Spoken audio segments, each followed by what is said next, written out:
Le premier vin de la série, c'est le seul blanc d'ailleurs. Donc c'est un vin qui est en cours d'élevage, il est en barrique. Donc on a fait un échantillonnage des fûts.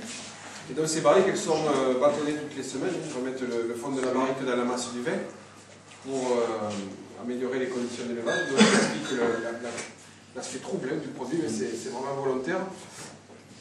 Donc c'est les techniques d'élevage des vins blancs en Bourgogne qui sont reproduites ici.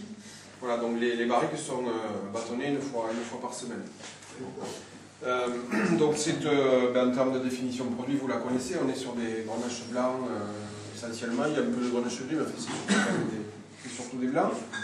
Donc on essaie de récolter à maturité. Donc pour ça, on se fie à la dégustation des baies, c'est des vignes qu'on voit avec Laurent à quelques reprises avant les vendages.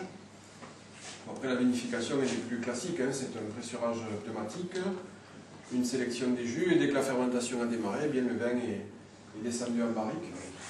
Et dans la qualité du produit, bon, les points importants, c'est bien sûr la date de vendage, d'avoir des raisins mûrs mais qui ne sont pas trop mûrs non plus.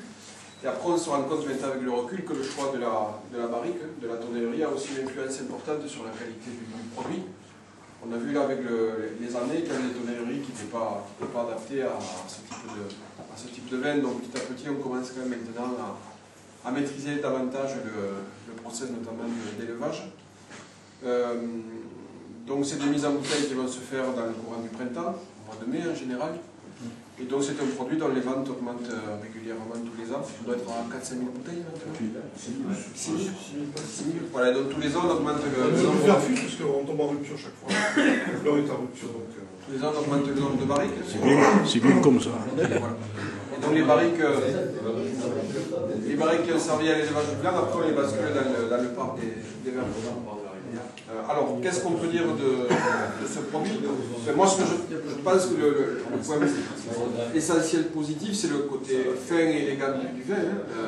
Donc c'est tout en finesse. Il y a bien sûr des notes un petit peu florales, un peu acacia, mais il y a aussi des notes finement vanillées, très légèrement grillées, donc ça c'est plutôt le côté barrique. Et en rouge, je trouve qu'il y a un très bel équilibre entre le gras et la sucrosité et la fraîcheur.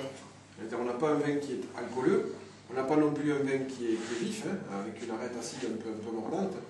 Donc je trouve qu'il y a un équilibre qui est très intéressant. On est bien dans la définition du produit. Donc mise en valeur de cépages traditionnels. Et je trouve que l'élevage, ma foi, se passe plutôt bien. Parce que systématiquement, on passe par une phase qu'on appelle la phase de prise de bois. Car en fait, ça remonte de la plage quand on le goûte. Donc ça arrive en général vers le mois d'octobre-novembre.